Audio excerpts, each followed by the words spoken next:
Hermione's very clever, squashy-faced cat, one of the animals that amazes me the most every time I'm reading The Prisoner of Azkaban. He was described by Sirius Black as follows: he's the most intelligent of his kind I've ever met. Crookshanks was the only friend of Sirius Black when he escaped from Azkaban, helped him several times in his attempt to catch and kill Peter Pettigrew. So in this video we're going to talk about Crookshanks and how did he befriend Sirius, why he was trying to help him, and how he knew that Scabbers wasn't a normal rat.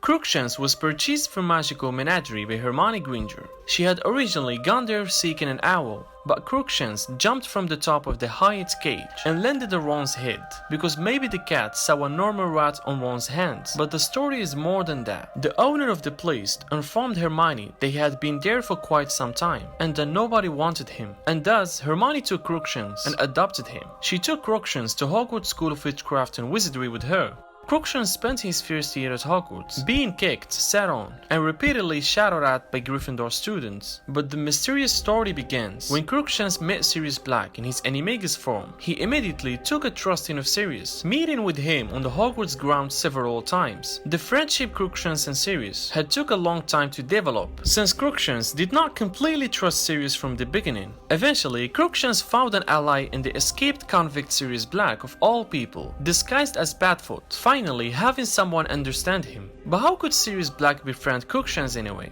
Well, according to Pottermore, Crookshanks is a half Kneazle.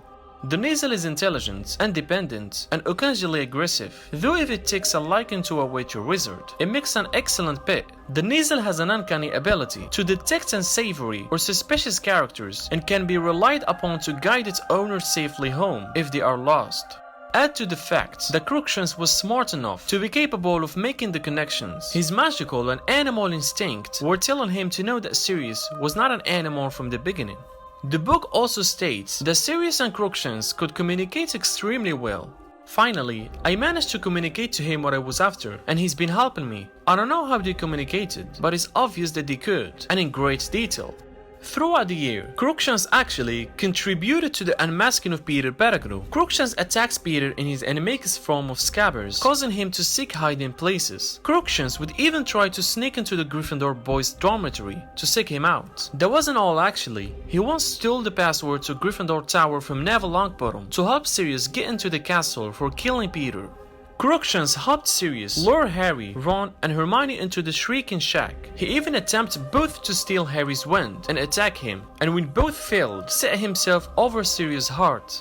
So Crookshanks trusted Sirius and helped him finish his task. But how did Crookshanks know that Scabbers was up to no good? Well, as I mentioned earlier, the cat was very clever. For a while, it really seemed like Crookshanks was simply fulfilling his role as a cat by wanting to feast on Scabbers. Crookshanks was only doing this because he worked out Scabbers wasn't all what he seemed, far before anyone else had. Crookshanks always knew when people were up to no good, even if they were only planning to cheat on their homework. There is a good theory I found somewhere that probably defines Crookshanks' true origins. The theory suggested the idea that Crookshanks ended up at Magical Menagerie because his original owners were no longer around to care for him. In Harry Potter and the Deathly Hallows, when Harry, Ron, and Hermione went to 12 Grimmauld Place, Harry read a letter written by his mother Lily to Sirius Black. She thanks Sirius for the broomstick he gave to Harry, and she also mentions the existence of their cat, making Harry wonder if it survived the attack by Lord Voldemort and left to somewhere else. It's assumed that after Voldemort killed James and Lily, the cat ran away and eventually wound up at Magical Menagerie, so Crookshanks could be the same cat that the Potters owned. In addition, Crookshanks was referred to as he was in the Magical Menagerie for quite some time. 12 years is quite some time. More evidence of the theory was provided by Crookshanks' interactions with Scabbers. Scabbers was technically Peter, and he was the Potters' friend, and Crookshanks might have seen him at least once at their house. Crookshanks continuously attacked or chased Scabbers whenever he's around, cause he knew that something is wrong with him. And yes, Peter was the one who betrayed the Potters to Voldemort.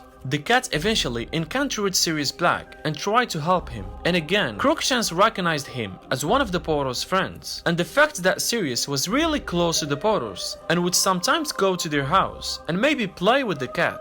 Crookshanks also took a liking to Harry and would often sit on his lap while lounging in the dormitory. This could have been because the cat remembered Harry from he was a baby. If he was the Potter family's cat, he would have witnessed James and Lily's murder. He might have been able to sense Peter's involvement, which was why the cat didn't give up his hand. J.K. Rowling, however, has never commented on the theory regarding Crookshanks, but that doesn't mean it was out of the realm of possibility. Thank you so much for watching. Please consider subscribing to the channel, and see you again in the next video.